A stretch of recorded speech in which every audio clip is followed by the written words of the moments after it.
In the opulent halls of Castle Thornwick, where bloodlines determined worth and love was considered a luxury only fools could afford, Prince Damien faced the most important decision of his life. The selection ball had been arranged. 12 of the most beautiful and powerful noblewomen in the kingdom awaited his choice for a bride. But sometimes, the heart sees what society refuses to acknowledge. Sometimes, true nobility isn't found in titles or gold, but in the courage to love without conditions. This is the story of a prince who shocked an entire kingdom, a slave who dared to dream, and a love that defied every rule ever written. Are you ready to witness what happens when a prince chooses his heart over his crown? If you're ready for a love story that will leave you breathless, make sure to like this video, subscribe for more incredible tales, and hit that bell icon so you never miss our most amazing stories. The crystal chandeliers of Castle Thornwick cast rainbow shadows across the marble floors as servants scurried through the corridors, preparing for the most anticipated event of the decade, Prince Damien's selection ball. In just 3 days, the 26-year-old heir to the throne would choose his bride from among the 12 most eligible noblewomen in the kingdom, ending years of speculation about his unmarried status. In the castle's lowest quarters, where the servants' chambers were carved from cold stone and lit only by flickering candles, Isla knelt on the rough floor, scrubbing the endless stains from the noble's finest garments. At 22, she possessed a beauty that seemed to glow even in the dimness of her surroundings. Auburn hair that fell in soft waves to her waist, emerald eyes that sparkled with intelligence despite her circumstances, and a grace that spoke of something more than her humble station suggested. Isla had been born into slavery, the daughter of a woman who died in childbirth and a father she would never know. For 22 years, she had lived within these walls, invisible to those who ruled above, existing only to serve their needs and desires. Yet despite the harshness of her life, she had never allowed bitterness to poison her heart. Isla. The sharp voice of matron Helga echoed through the chamber. Prince Damien requires fresh linens for his chambers. And mind you move quickly, he's entertaining Lady Cassandra this afternoon. Lady Cassandra. Even the servants knew she was the favorite to become the next queen. Beautiful, wealthy, connected to half the noble houses in the realm, she represented everything a prince should want in a bride. The very thought made Isla's chest tighten with an emotion she dared not name. As she gathered the finest silk sheets, Isla caught her reflection in a polished silver tray. Sometimes, in quiet moments like these, she wondered what it would be like to live a different life. To wake up in silk instead of rough wool, to have her opinions matter, to be seen as more than just hands to serve and eyes to avoid. Stop your daydreaming, girl, matron Helga snapped. The prince doesn't have all day. Isla hurried through the winding corridors toward the royal wing, her bare feet silent on the stone floors. She had served in Prince Damien's chambers countless times, but she had learned long ago to make herself invisible during these tasks. Princes didn't notice slaves, and it was safer that way. But as she approached his chambers, voices drifted through the partially open door. Prince Damien's deep, melodious tone and the higher, more refined accent of Lady Cassandra. Really, Damien, you cannot continue to delay this decision, Lady Cassandra was saying, her voice carrying the authority of someone accustomed to being obeyed. The selection ball is a mere formality. Everyone knows you'll choose me. We've been betrothed in all but name since we were children. Have we? Prince Damien's voice held a note Isla had never heard before, something almost like sadness. I wasn't aware that my feelings had been decided for me, along with everything else in my life. Feelings? Lady Cassandra laughed, but it wasn't a pleasant sound. Oh, Damien, surely you're not still entertaining those boyish notions about love? Marriage is about alliance, about securing the future of the kingdom. What we feel is irrelevant. Isla hesitated outside the door, knowing she should announce herself but somehow unable to move. Something in the prince's voice had caught her attention, a vulnerability she'd never expected from someone so far above her station. And what if I told you that I believe love is the only thing that makes any of this worthwhile? Prince Damien asked quietly. Then I would say you're being naive, Lady Cassandra replied coolly. Love is a luxury for commoners and poets. We have responsibilities that transcend such emotions. Isla finally knocked softly on the door, and Prince Damien's voice called for her to enter. As she stepped into the lavishly appointed chamber, she kept her eyes downcast as she had been taught, but she could feel the weight of his gaze upon her. "Just set them on the bed, thank you," he said gently, and there was something in his tone that made her glance up briefly. For just a moment, their eyes met, his deep blue eyes that seemed to hold depths of compassion she had never expected, and her green ones that quickly looked away in confusion and something that felt dangerously like hope. "Who is that?"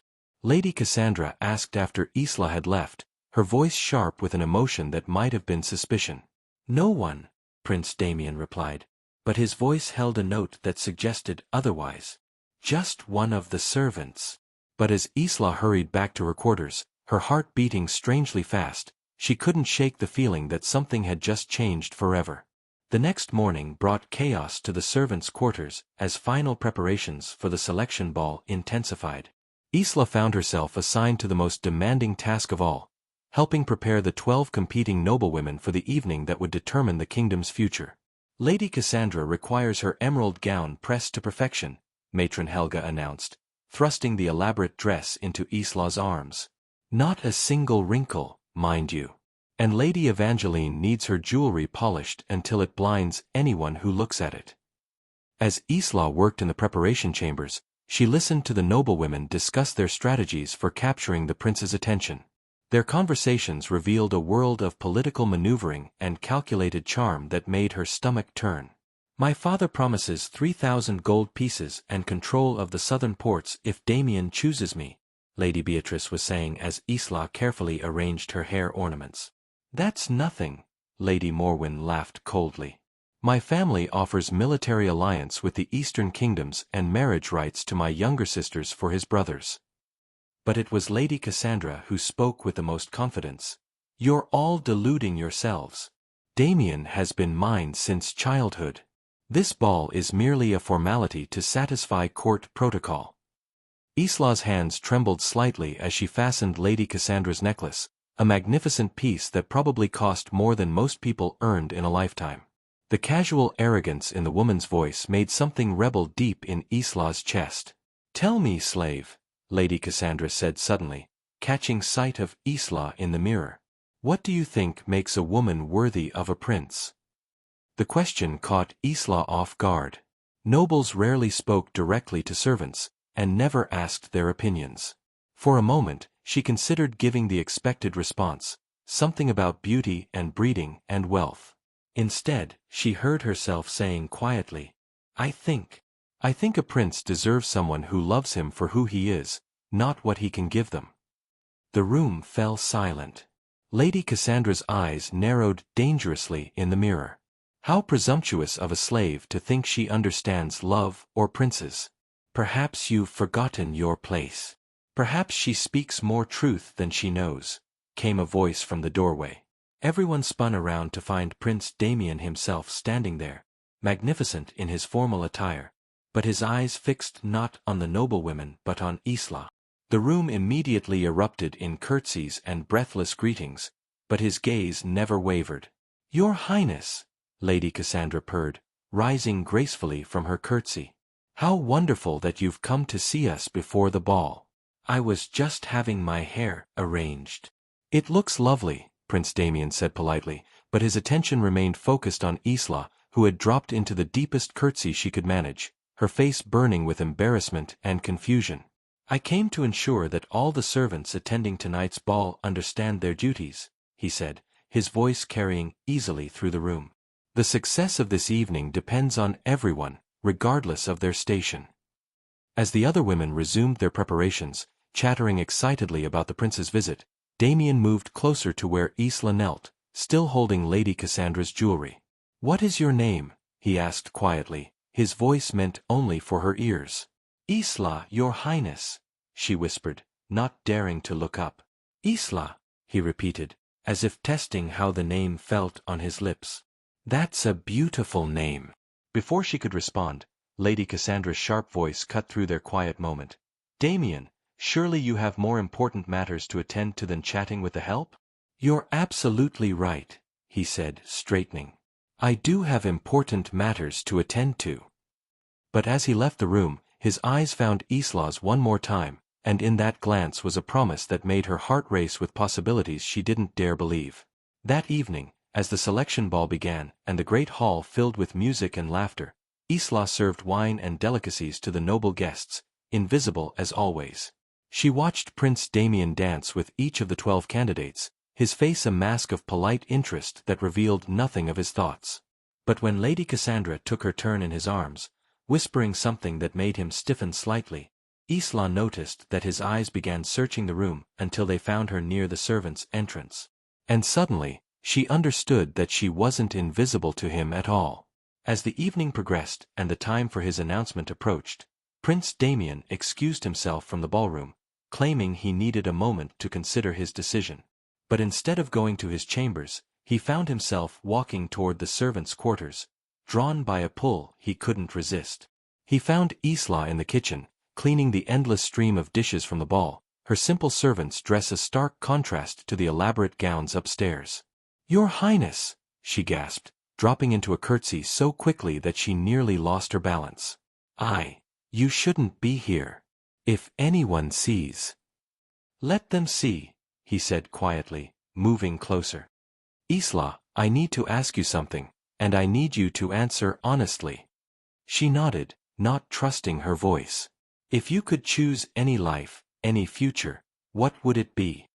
The question hung between them like a bridge neither had expected to cross. Isla stared at Prince Damien in complete shock, her hands still dripping with dishwater, unable to comprehend why he would ask such a question.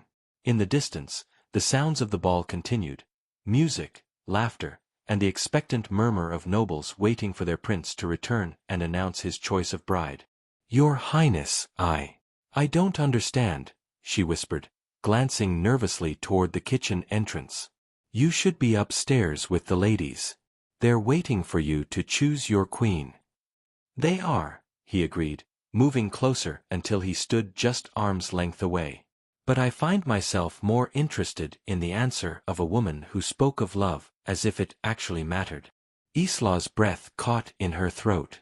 She had never been this close to him before, had never noticed the way his eyes held flecks of silver, or how his presence seemed to fill the entire room despite his calm demeanor. "Please," he said gently, "answer my question. If you could choose any life, what would it be?" The words tumbled out before she could stop them. "I would choose a life where who I am matters more than where I came from. Where I could wake up each morning knowing that my thoughts and dreams have value. Where someone might love me not because they have to, or because it benefits them, but simply because they choose to." The silence that followed was so complete that Isla could hear her own heartbeat thundering in her ears. She had revealed too much, spoken too freely, forgotten her place so completely that there would surely be consequences. "And if I told you," Prince Damien said softly, "that I believe I could offer you exactly that life?" Isla's legs nearly gave out beneath her. "Your Highness, please don't mock me. I'm just a slave. You're a prince who must choose a wife from among the noblest ladies in the kingdom. What you're suggesting, it's impossible." "Is it?" He stepped even closer, and she could smell the faint scent of sandalwood and something uniquely him. Who decided that love must bow to politics?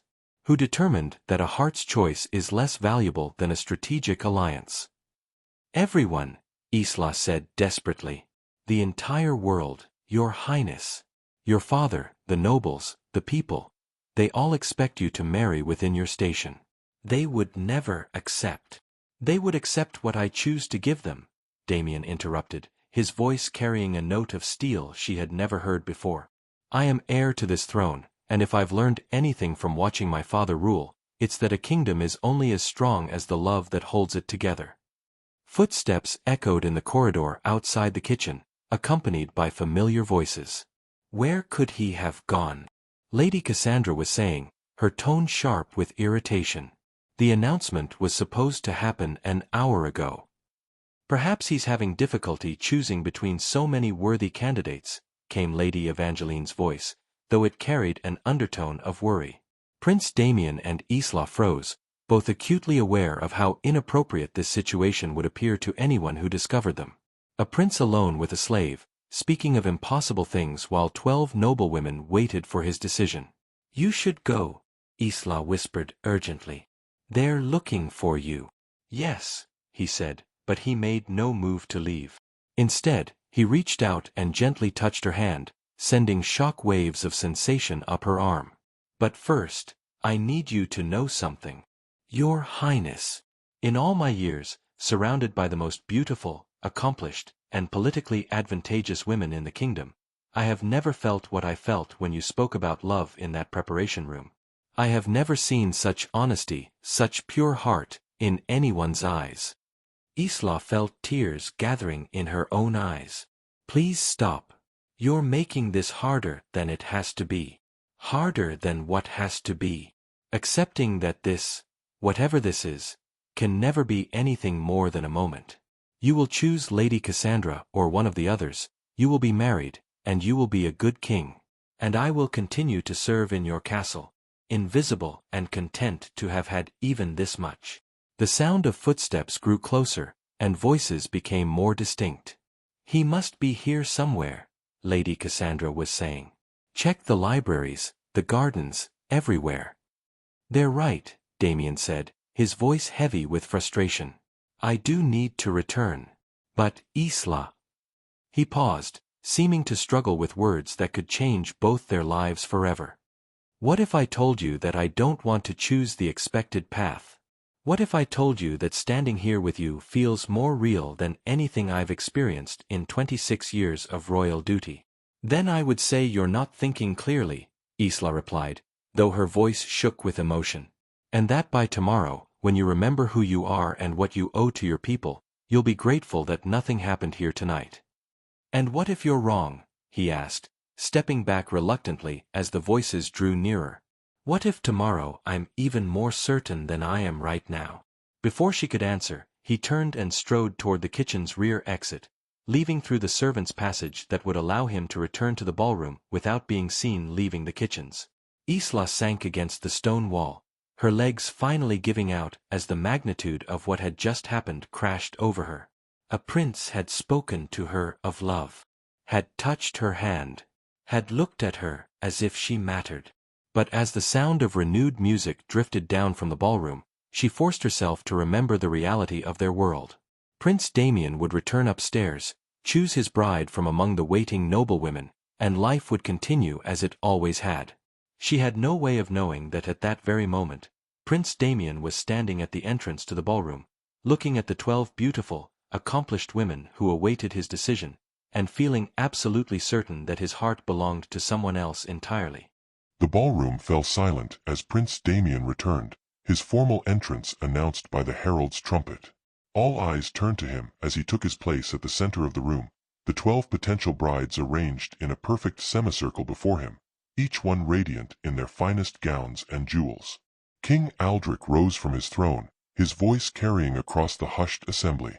"My son, the time has come for you to choose your bride from among these worthy daughters of our finest houses.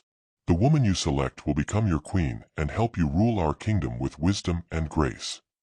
Prince Damien looked at each woman in turn, Lady Cassandra with her confident smile and emerald gown, Lady Evangeline with her golden hair and sapphire accessories, Lady Morwen whose family controlled the eastern trade routes.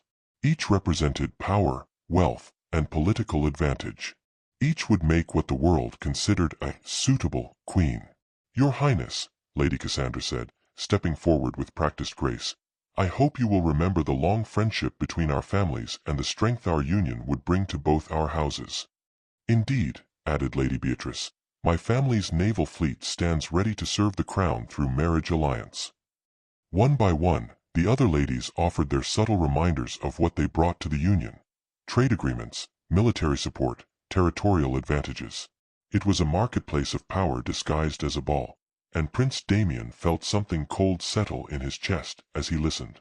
"All of you have offered compelling reasons why I should choose you," he said finally, his voice carefully neutral. "You represent the finest of our nobility, and any man would be honored to call you wife." The noblewomen preened at his words, each certain that she had been singled out for praise. Lady Cassandra's smile grew particularly triumphant. "However," Prince Damien continued, and something in his tone made the entire room tense. "I find myself compelled to choose differently than expected." A murmur rippled through the assembly. King Aldrich frowned from his throne. "Damien, what do you mean?" "These 12 ladies represent—" "They represent everything I've been told I should want," Damien interrupted, his voice growing stronger. "But they do not represent what I actually want." "Your Highness," Lady Cassandra said, her composure beginning to crack, "surely you cannot be serious. We have been promised to each other since childhood." "A promise I never made," Damien replied firmly. "A promise made by others without consulting my heart or my will."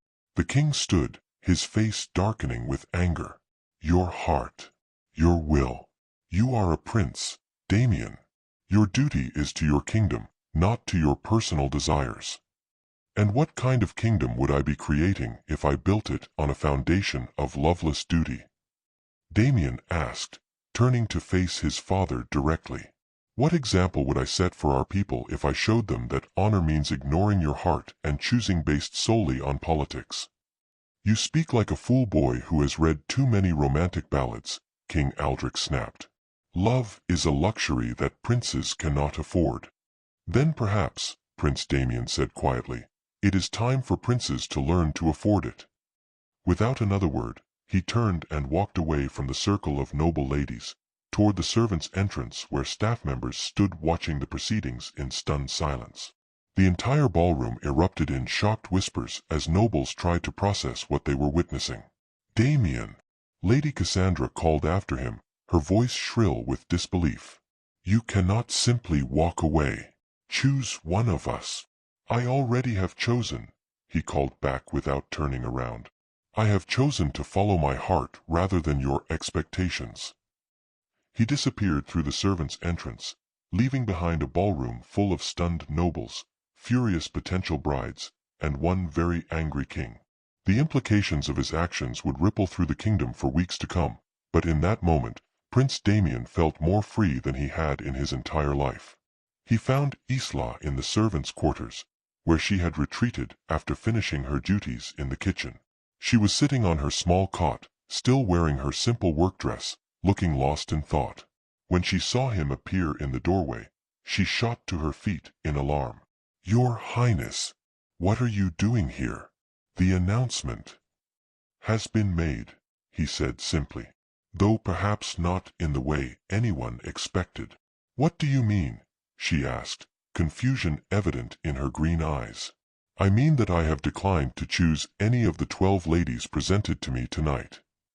Isla stared at him in shock. You what?" "But your Highness, you must choose a bride. It's your duty, your responsibility to the kingdom." "My responsibility," he said, moving closer, "is to be the best king I can be. And I cannot be that while living a lie, married to someone I don't love, pretending that political alliance is more important than truth." "But what will happen now?" Isla asked, her voice barely above a whisper. "Your father must be furious. The noble families will be insulted. The political ramifications will work themselves out," Damien finished. "What matters right now is what I said to you earlier, about choosing differently, about offering you a life where who you are matters more than where you came from." Isla backed away until she hit the stone wall of her chamber. "Your Highness, please. You're not thinking clearly. The pressure of the evening, the expectations, have only made me more certain of what I've been feeling for weeks," he interrupted. "Since the first time I saw you, really saw you, I've been unable to think of anything else." The sound of approaching footsteps and angry voices echoed through the corridors. The consequences of his dramatic exit from the ballroom were clearly following him, and soon this private moment would be shattered by the demands of duty and protocol.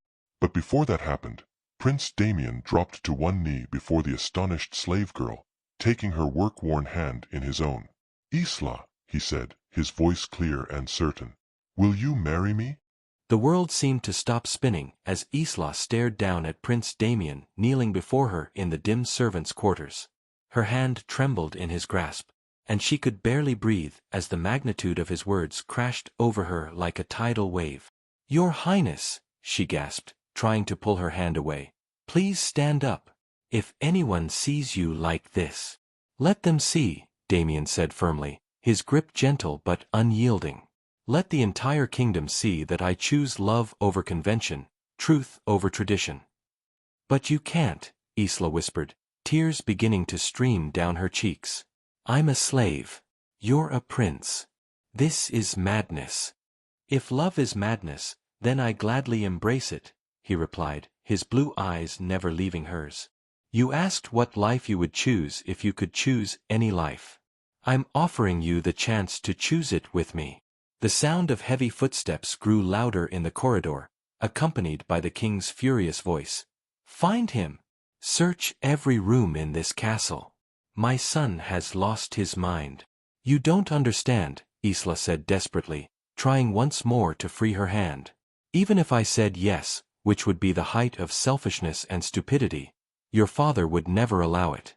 The nobles would revolt. The kingdom would tear itself apart.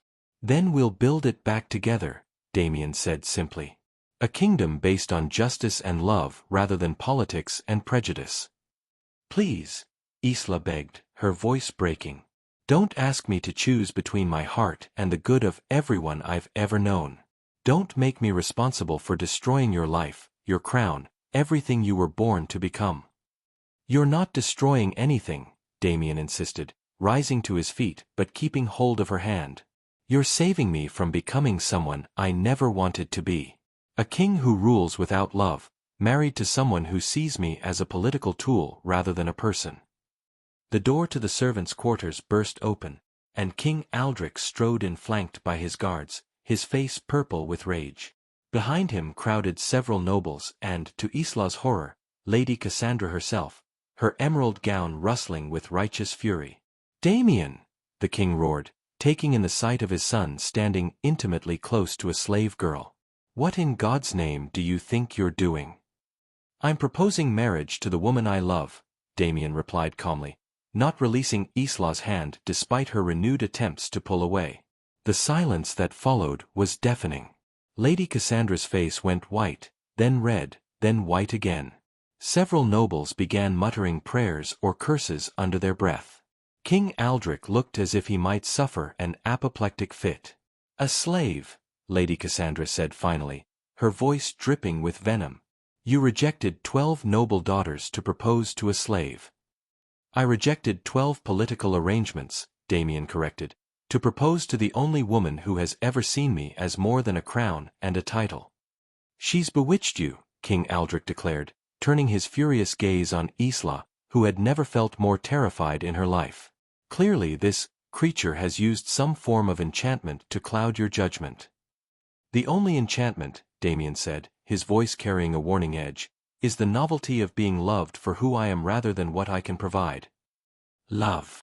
Lady Cassandra laughed harshly. "You think a slave is capable of love? She sees an opportunity to escape her station and has manipulated you into believing it's romance." "That's enough," Damien said sharply, stepping protectively in front of Isla. "You will not speak of her in such terms." "I'll speak of her however I choose," Lady Cassandra snapped. "She's property, not a person worthy of respect." "No," came a small but clear voice from behind Prince Damien. Isla stepped out from his shadow, her fear replaced by a quiet dignity that seemed to fill the entire room. "I am not property.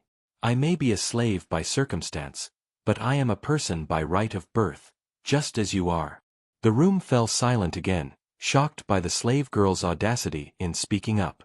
"You want to know if I love Prince Damien for himself, or for what he can give me?" Isla continued, her voice growing stronger. "Then know this, I have tried to convince him not to pursue this path precisely because I do love him. I would rather break my own heart than see him lose his crown, his family, his people's respect for the sake of someone like me." "Someone like you?" Damien turned to face her, his expression pained. "Isla, you are the most selfless, genuine, courageous person I have ever met. You are not someone like you. You are exactly who I want to spend my life with. Your Highness, Isla said, using his title deliberately to remind everyone present of the distance between them, I cannot accept your proposal. Not because I don't, not because my feelings aren't real, but because I won't be responsible for destroying everything you are meant to become. King Aldrich looked momentarily relieved, but his expression hardened again when Damien shook his head firmly. The only thing I am meant to become, the prince said, is a man worthy of the love you've shown me. And I cannot do that by abandoning the person who taught me what love actually means. Then you force my hand, King Aldrich said coldly. Guards, arrest this slave for the crime of enchanting the royal heir. She will be tried for treason and witchcraft. Father, no. Damien stepped between the guards and Isla, his hand moving to his sword. I will not allow you to harm her for the crime of being loved by me. You would draw your sword against your own father, the king asked, his voice heavy with disappointment. For a slave. I would draw my sword against anyone who threatens an innocent woman, Damien replied, his blade singing as it cleared its scabbard. Prince or not, father or not. The standoff stretched taut as a bowstring, father and son facing each other across a chasm that seemed impossible to bridge, while Isla stood caught between them, her heart breaking for the pain she had inadvertently caused. The metallic tension in the servants' quarters was so thick it seemed to crackle in the air as father and son faced each other, swords drawn, with Isla caught between them like the eye of a hurricane. The assembled nobles pressed back against the stone walls, clearly never having expected to witness such a dramatic confrontation. Put down your sword, Damien, King Aldrich said, his voice now dangerously quiet. You are my son, my heir, but I will not tolerate treason in any form. And I will not tolerate injustice in any form, Damien replied, his blade steady despite the emotional turmoil evident in his voice. Isla has committed no crime except earning my love through her goodness and honesty. Love? Lady Cassandra spat from her position near the doorway. You speak of love as if it's some sacred thing. What about duty? What about honor? What about the alliances that have been promised, the agreements that have been made? What about them? Damien asked without taking his eyes off his father. Were any of those promises made with my consent? Was my heart consulted when these agreements were struck? Your heart is irrelevant, the king said bluntly. You are a prince. Your marriage is a tool of statecraft, not an indulgence of personal preference. Then perhaps, Damien said quietly, I no longer wish to be a prince. The gasps that echoed through the room were audible even over the distant sounds of the ball still continuing in the great hall above. To renounce one's royal title was not just unthinkable, it was virtually unheard of. You don't mean that, King Aldrich said, though uncertainty had crept into his voice for the first time. I mean it more than I've ever meant anything in my life, Damien replied. If being a prince means I cannot choose my own wife, cannot follow my own heart, cannot live according to my own conscience, then I renounce my claim to the throne. Damien, no, Isla whispered, her voice barely audible but somehow carrying to every corner of the room. Please don't do this. Don't throw away everything you are for me. I'm not throwing anything away, he said, finally turning to look at her, his eyes blazing with certainty. I'm choosing who I want to become rather than accepting who others have decided I should be. But the kingdom needs you, Isla pressed, stepping closer despite the swords still drawn between father and son. Your people need a king who understands justice and compassion. You can't abandon them. I'm not abandoning them, Damien said, slowly lowering his sword. I'm showing them that their future king believes in love over politics, in treating all people with dignity regardless of their station. King Aldrich's eyes narrowed as he processed his son's words. You think this gesture will win over the people? You think they'll accept a slave as their queen? I think, Damien said carefully, that the people understand love better than the nobles do. And I think they deserve a king who leads by example rather than expedience. This is madness, Lady Cassandra declared, her voice shrill with desperation. The noble houses will never accept this. There will be rebellion, civil war. There will be what we make of it, Damien interrupted. If the nobles choose warfare over acceptance, then perhaps it's time for the kingdom to have fewer nobles and more justice. You speak of revolution, one of the assembled lords said, his face pale with fear. I speak of evolution, Damien corrected. Of a kingdom that judges people by their character rather than their birthright. King Aldrich slowly sheathed his sword, his expression thoughtful despite his obvious anger. And you believe this slave girl possesses the character necessary to be queen? I believe, Damien said, also sheathing his weapon, that Isla possesses more true nobility than anyone else in this room. She has worked harder, sacrificed more, and shown greater strength than any of us. She has loved without expecting reward and served without demanding recognition. Pretty words, the king said dismissively. But can she negotiate trade agreements? Can she command armies? Can she navigate the treacherous waters of international politics? Can any of us truly, until we're tested? Damien asked. But more importantly, can she inspire people to be better than they are? Can she show compassion to those who need it most? Can she love a kingdom the way she has learned to love its people? Because those are the qualities that make a true queen. Isla had been silent through this exchange, tears streaming down her face as she watched the man she loved defend her against impossible odds. But now she stepped forward, her voice steady despite her emotional turmoil. Your Majesty, she said, addressing the king directly. Prince Damien speaks of my character, but he sees me through the eyes of love. You see me as I truly am, a slave with no education in statecraft, no knowledge of politics, no understanding of how to rule a kingdom. Isla, don't. Damien began, but she held up her hand. Let me finish, she said gently. Your Majesty is right to question whether I could be a queen. But he is wrong to question whether your son would be a great king.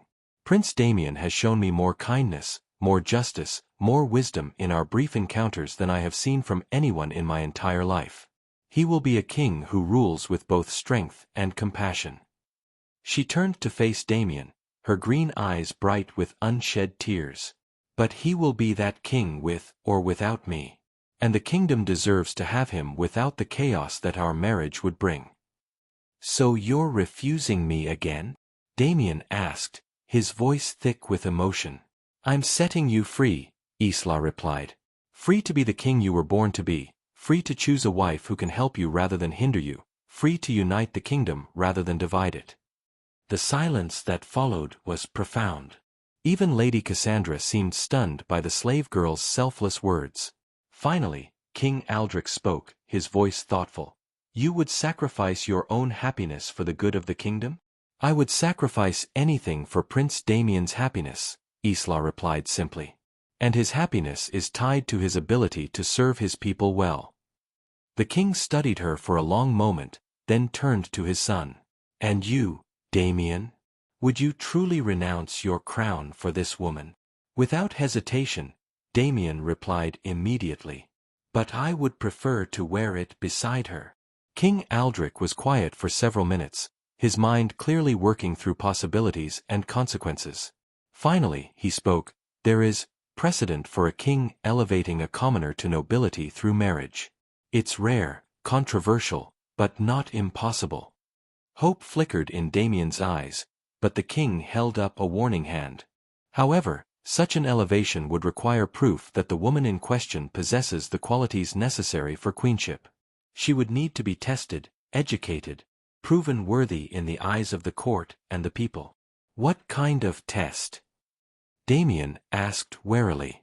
A year, the king said decisively.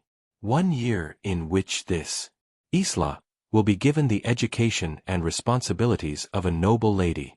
She will learn statecraft, diplomacy, languages, history. She will be judged not just on her ability to learn these things, but on how she applies them. If, after 1 year, she proves herself capable of being a queen, then I will consent to the marriage. And if she fails? Lady Cassandra asked, her voice sharp with hope. Then Damien will choose a bride from among the noble houses, as is proper and expected, the king replied. All eyes turned to Isla, who looked overwhelmed by the proposition. A year to prove herself worthy of becoming a queen, starting from nothing but her own intelligence and determination. "I accept," she said quietly, her voice gaining strength. "I accept your challenge, your majesty." 1 year later, the same ballroom that had witnessed Prince Damien's dramatic rejection of the noble ladies was filled once again with the highest members of the court. But this time, the atmosphere was different, charged with anticipation and genuine curiosity rather than political calculation. Isla stood before the assembled court, no longer wearing the rough servant's dress that had marked her station. Instead, she was clothed in a gown of deep midnight blue that complemented her auburn hair, which was arranged in an elegant style befitting a lady of the court. But the most remarkable change was in her bearing. The scared, trembling slave girl had been replaced by a woman who carried herself with quiet confidence and unmistakable grace. The year had not been easy. Under the tutelage of the kingdom's finest scholars, Isla had learned to read and write in 4 languages, studied the history of neighboring kingdoms, mastered the intricacies of trade negotiations, and learned to navigate the treacherous waters of court politics. More importantly, she had been given actual responsibilities, mediating disputes between merchants, organizing aid for villages affected by poor harvests, and representing the crown at diplomatic functions. "Lady Isla," King Aldrich said formally, using the title that had been granted to her at the beginning of her year of testing, "you have completed the trials we set before you. The court has observed your progress, your successes, and your failures. The time has come for final judgment." Prince Damien stood to one side, his face carefully neutral, though his eyes never left Isla's face. The year had been as much a test for him as for her, watching the woman he loved struggle with challenges that would have broken many born to privilege, seeing her succeed and fail and pick herself up again with a determination that amazed everyone who witnessed it. "Your Majesty," Isla said, her voice clear and steady, "before you render your judgment, I would like to speak." A murmur ran through the assembled court. This deviation from protocol was unexpected, but the king nodded for her to continue. "This year has taught me many things," Isla began, her gaze moving across the faces of nobles who had watched her journey with varying degrees of skepticism, curiosity, and grudging respect. "I have learned that being a queen is not about wearing beautiful gowns or presiding over court ceremonies, though those things have their place. I have learned that true leadership means making difficult decisions that benefit people you may never meet, in circumstances you may never fully understand." She paused, taking a steadying breath before continuing. "I have also learned that love alone is not enough to sustain a marriage between a prince and a former slave. It requires respect, partnership, and a shared vision for the future." Several nobles exchanged glances, wondering if she was about to withdraw from consideration after all she had accomplished. "But most importantly," Isla continued, "I have learned that Prince Damien was right when he said that a kingdom is only as strong as the love that holds it together. Not romantic love, though that has its place, but love for justice, love for the people we serve, love for the ideals that make us worthy of leadership." King Aldrich leaned forward slightly, his expression intent. "And what conclusion have you drawn from these lessons?" "That I am not the same person who stood in this room a year ago," Isla replied. "I am not the frightened slave girl who believed she was unworthy of love or respect. But neither am I a noble lady born to privilege and political maneuvering. I am something new, someone who understands both worlds and can perhaps bridge the gap between them." "A pretty speech," Lady Cassandra said from her position among the court ladies. "But speeches don't qualify someone to be queen." "You're right," Isla agreed, surprising everyone by not taking offense. "Actions do. And my actions this year have spoken louder than any words I could offer now." She was right, and everyone present knew it. When the eastern provinces had been struck by flooding, Isla had organized relief efforts with an efficiency that impressed even the most seasoned administrators. When trade negotiations with the southern kingdoms had reached an impasse, her unique perspective as someone who understood both labor and commerce had provided solutions that benefited all parties. When conflicts arose between different social classes, her ability to speak to both nobles and commoners had proven invaluable. "The court has observed your year of service," King Aldrich said formally. We have seen your successes and your growth. We have also seen your failures and how you learned from them. He stood, his voice carrying easily through the hall. It is the judgment of this court that you have proven yourself worthy of the title and responsibilities of queenship. The announcement sent a wave of emotion through the assembly, gasps of surprise from some, murmurs of approval from others, and at least one quickly stifled sob of disappointment from Lady Cassandra. However, the king continued, raising his voice over the commotion, the final decision rests not with this court, but with my son. Prince Damien, do you still wish to marry this woman, knowing now what queenship truly requires? All eyes turned to Prince Damien, who stepped forward with a smile that could have lit the entire castle. Your Majesty, I have watched Isla transform herself not for the sake of a crown, but for the sake of service to people she had never known. I have seen her show more courage, wisdom, and compassion in 1 year than most people display in a lifetime. I would be honored to call her my wife and my queen. He turned to Isla, dropping to one knee before her as he had that night in the servants' quarters, but this time in front of the entire court. Lady Isla, will you marry me? Yes, she said simply, her voice carrying clearly through the suddenly silent hall. I will. As Prince Damien rose and took her in his arms, the court erupted in applause, not the polite, calculated approval of political theater, but genuine celebration of a love story that had defied every expectation and transformed everyone who witnessed it. And in the months that followed, as Queen Isla proved herself to be everything her year of testing had promised and more, the kingdom discovered that sometimes the most unexpected choices lead to the most extraordinary outcomes. The slave girl who had once knelt to scrub nobles' clothing now sat on a throne, but she never forgot where she had come from or the people she had sworn to serve.